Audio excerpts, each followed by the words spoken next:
बड़ी खबर है, वहां के रक्षा मंत्री ने कहा है कि गाजा पट्टी को पूरी तरीके से घेर लिया जाएगा और गाजा में हर तरह की सप्लाई को बंद कर दिया जाएगा। और उन्होंने दावा किया कि गाजा की बिजली, पानी, गैस सबको बंद कर देंगे। रक्षा मंत्री ने यह भी दावा किया है कि हमास के आतंकी जानवरों की तरह हैवानियत कर रहे हैं, तो उन्हें भी वैसा ही जवाब, यानी कि उन्हीं की भाषा में जवाब देने की तैयारी यहां पर पूरी तरीके से कर ली गई है। गाजा में बिजली, पानी, गैस सब कुछ बंद करने का ऐलान। इंडिया की अभी मैंने बात की, उन्होंने तो ओपनली ये स्टेटमेंट दे दिया कि हम इसराइल के साथ खड़े हैं। ठीक है, May God be with our young ones, says this woman. We raised them with love, but didn't get to see them grow.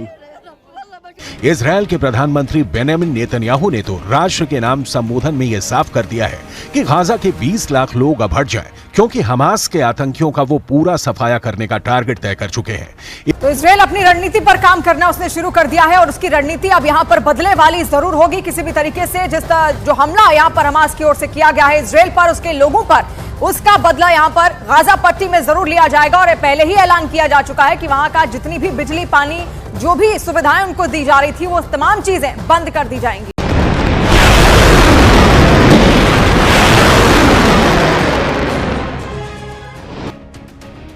इस समय गाजा के अंदर हर तरफ ढही हुई इमारतों के मलबे और धुआं ही धुआं नजर आ रहा है।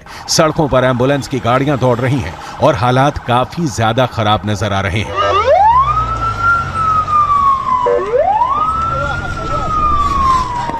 जहां भी हमले हो रहे हैं वहां पर फिलिस्तीनी लोगों की भीड़ जुटकर पूरा मंजर देखकर कांप रही है। אנחנו מטילים מצור מוחלט על העיר עזה. אין חשמל, אין מזון, אין מים, אין דלק. הכל סגור. אנחנו נלחמים בחיות אדם ואנחנו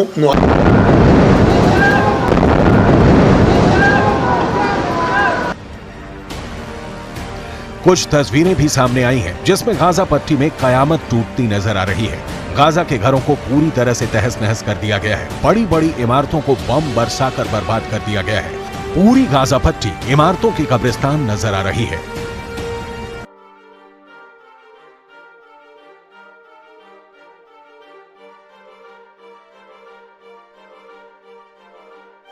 With the Israel-Hamas war, the combined death toll at the moment has topped 1,200, and that number is expected to rise. The war began early on Saturday morning. In an unprecedented surprise attack, Hamas militants stormed the blockaded Gaza Strip, entering about 20 different Israeli towns and communities.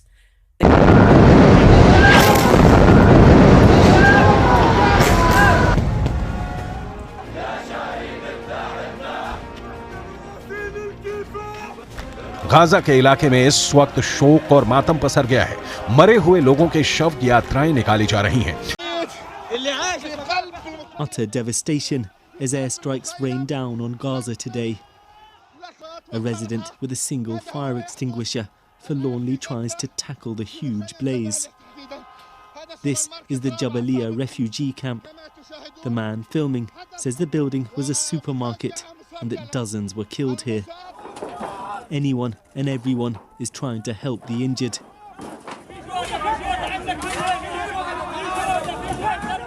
Using whatever they can find. This is one of the most densely populated places in the world. Israel insists it's only targeting militants, but ordinary people are paying an awful price.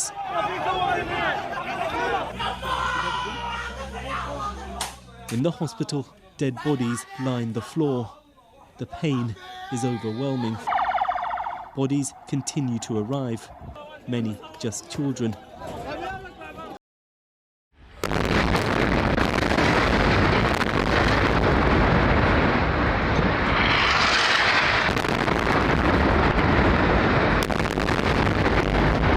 Do you know anything about that? What can you report at this stage?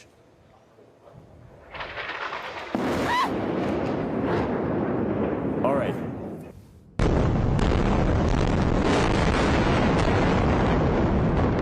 Overnight, the retaliation intensifies. Dozens of rockets rain from the sky.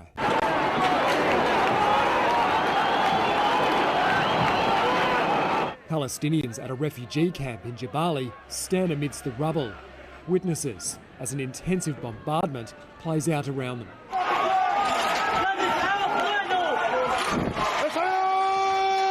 Israel ने भी अपने tank युद्ध भूमि में उतार दिए हैं। शनिवार को जब हमास के आतंकियों ने इजरायल पर हमला किया था तो न सिर्फ इजरायल के टैंकों को नष्ट किया था बल्कि उन पर चढ़कर जश्न भी मनाया था।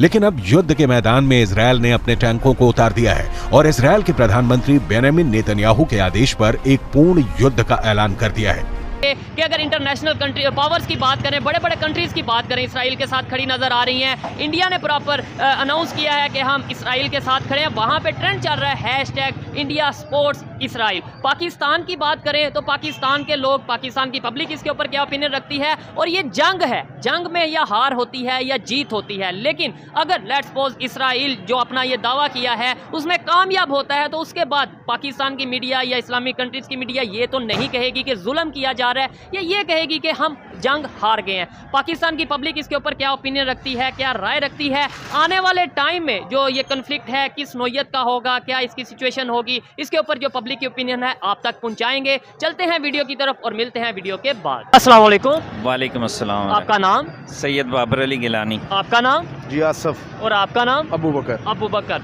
सैयद बाबर अली गिलानी भाई, अभी जिस टॉपिक पे वीडियो रिकॉर्ड कर रहे हैं वो टॉपिक ये है, फ़लस्तीन की अगर बात करें, इसराइल की बात करें, जंग छिड़ चुकी है। पहले यहाँ से मिसाइल दागे गए फ़लस्तीन साइड से, हमास की तरफ से, और अब इसराइल ने प्रॉपर जंग का ऐलान किया और उन्होंने ये अल्टीमेटम दे दिया कि 12 घंटे के अंदर अंदर हम जो सा वो पट्टी है उसको खाली करवा लेंगे, स्ट्रिप को खाली करवा लेंगे।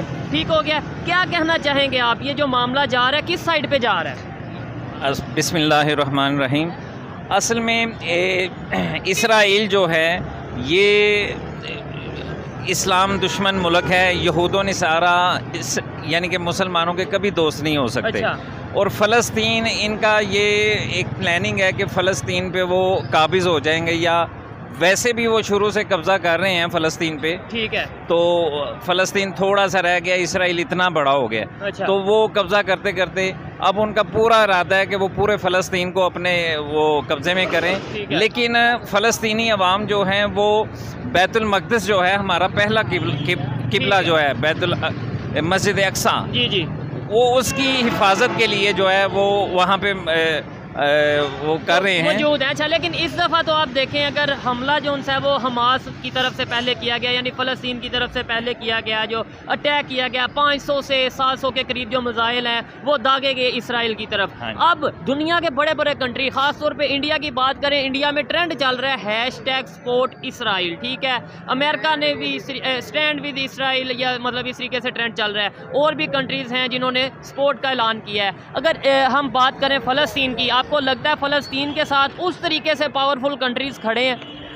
हमारे मुसलमानों के बदकिस्मती से 57 मुल्क हैं जो बदकिस्मती से, के खुशकिस्मती? बदकिस्मती इसलिए है कि ये बदकिस्मत हम हैं, हुक्मरान नहीं है। जो इधर की हमारे इन मुल्कों में मुस्लिम जो रहते हैं वो उनकी बदकिस्मती है कि ये 57 मुल्क में आपस में इत्तेहाद ही नहीं है। ऐसे ही। अगर इनमें इत्तेहाद नहीं होगा तो ये यहूदों ने सारा काफिर जो दूसरे जो हैं जो इस्लाम दुश्मन पॉलिसी पे वो कर रहे हैं, तो हम इनका कैसे मुकाबला कर सकेंगे?